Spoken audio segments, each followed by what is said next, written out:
Hello guys, मैं C S Piyush Goyal और मेरे चैनल में आपका स्वागत है गाइस।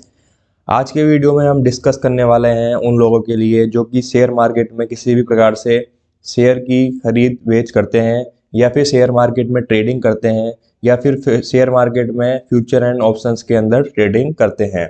तो उसके बारे में आज जानेंगे। जो भी उनको वहाँ से इनकम या कोई भी लॉस होता है यानी प्रॉफिट या लॉस जो भी होता है उस पर जो है टैक्सेशन किस प्रकार से लगता है, यानी इनकम टैक्स का किस प्रकार से जो है प्रोविजंस अप्लाई होते हैं, क्या क्या टैक्स की रेट रहने वाली है शॉर्ट टर्म कैपिटल गेन पे या लॉन्ग टर्म कैपिटल गेन पे। हम इसको भी जानेंगे कि शॉर्ट टर्म कैपिटल गेन क्या होता है और लॉन्ग टर्म कैपिटल गेन क्या होता है।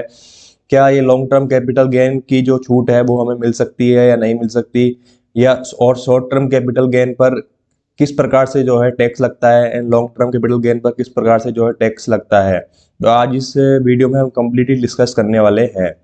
तो सबसे पहले हम आगे बढ़ने से पहले जो डिस्कस करते हैं कि शॉर्ट टर्म कैपिटल गेन क्या होता है और लॉन्ग टर्म कैपिटल गेन क्या होता है। तो शॉर्ट टर्म कैपिटल गेन ये होता है, मान लीजिए एग्जांपल के तौर पे आपने कोई शेयर लिया XYZ कंपनी का, ठीक है, और उसको आज 1 जनवरी 2024 को लिया और उसको आपने 30 जुलाई 2024 को सेल कर दिया। यानी आप जो शेयर्स परचेज करने के विद इन 1 ईयर सेल कर देते हैं तो उसको हम कहते हैं शॉर्ट टर्म कैपिटल गेन। तो इस पर जो है टैक्स की रेट जो होती है वो अलग होती है। And long term capital gain वो होता है जिसके अंदर क्या है, हमने शेयर्स लिया एंड एक साल या 1 साल से ज़्यादा क्या है हमने होल्ड करके उसको सेल कर दिया। This is called a long term capital gain. तो इस केस के अंदर जो है वो टैक्स रेट क्या है, अलग होती है। पर्पस ये होता है कि जो शॉर्ट टर्म कैपिटल गेन है उसमें टैक्स की रेट ज़्यादा होती है and long term capital gain के अंदर हमको एग्जम्पशन भी मिलती है कि एक पर्टिकुलर अमाउंट तक टैक्स नहीं लगता, देन उसके बाद एक फिक्स परसेंट से हमको टैक्स देना होता है। और इसके बाद हम जानेंगे बिजनेस स्पेकुलेटिव बिजनेस इनकम।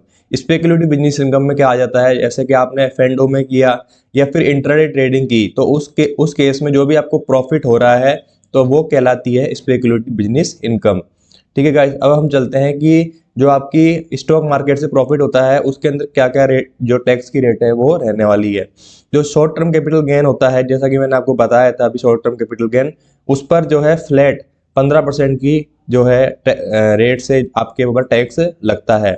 चाहे आपकी ITR मान लीजिए इंडिविजुअल है आप और आपकी ITR पे स्लैब रेट के अकॉर्डिंग टैक्स लगता है, वो उसके अकॉर्डिंग स्लैब रेट के अकॉर्डिंग टैक्स ना लग के आगे आपकी जो इनकम होगी शॉर्ट टर्म कैपिटल गेन उस पर 15% की रेट से आपको टैक्स देना होगा।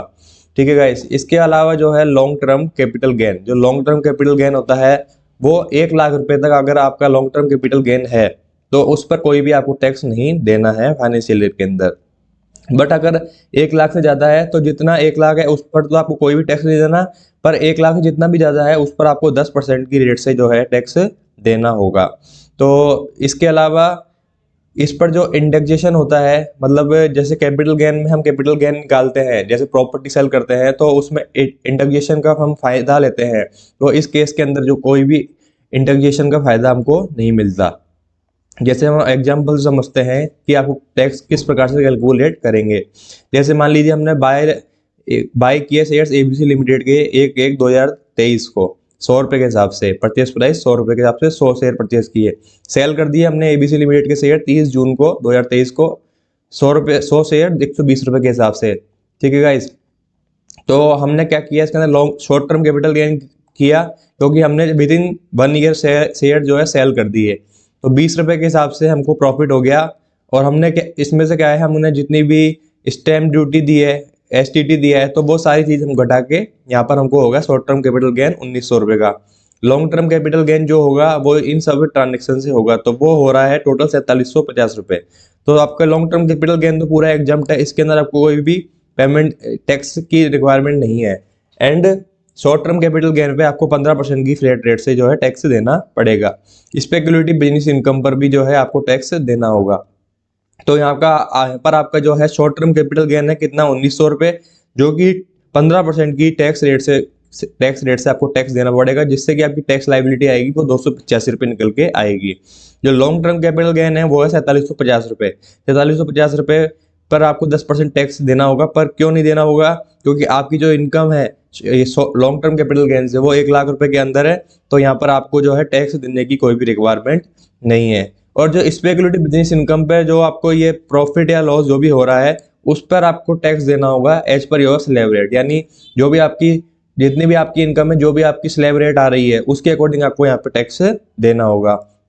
तो गाइज मैंने आपको बताया कि किस प्रकार से जो है आपको स्पेकुलेटिव इनकम पर किस प्रकार से टैक्स देना है, और इसके अलावा आपको शॉर्ट टर्म कैपिटल गेन पर किस प्रकार से टैक्स देना है, लॉन्ग टर्म कैपिटल गेन पर किस प्रकार से जो है टैक्स देना है।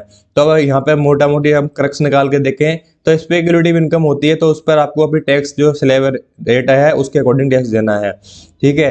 नॉन स्पेकुलेटिव बिजनेस इनकम है उस पर भी आपकी जो स्लैब रेट आएगी उस पर टैक्स देना है।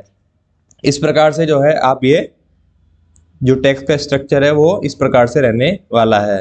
तो गाइस फिर भी आपको कोई दिक्कत आ रही है टैक्स से रिलेटेड आपको कि मेरी इतनी इनकम है स्टॉक मार्केट से और मैं किस प्रकार से मेरे पर टैक्स लगेगा, कितना टैक्स लगेगा, क्या मैं गलत टैक्स को कैलकुलेट नहीं कर रहा, तो हमारे स्क्रीन पर नंबर चल रहे हैं, आप हमसे कनेक्ट कर सकते हैं आपको इसके रिगार्डिंग कोई कंफ्यूजन है तो। ठीक है guys, thank you very much.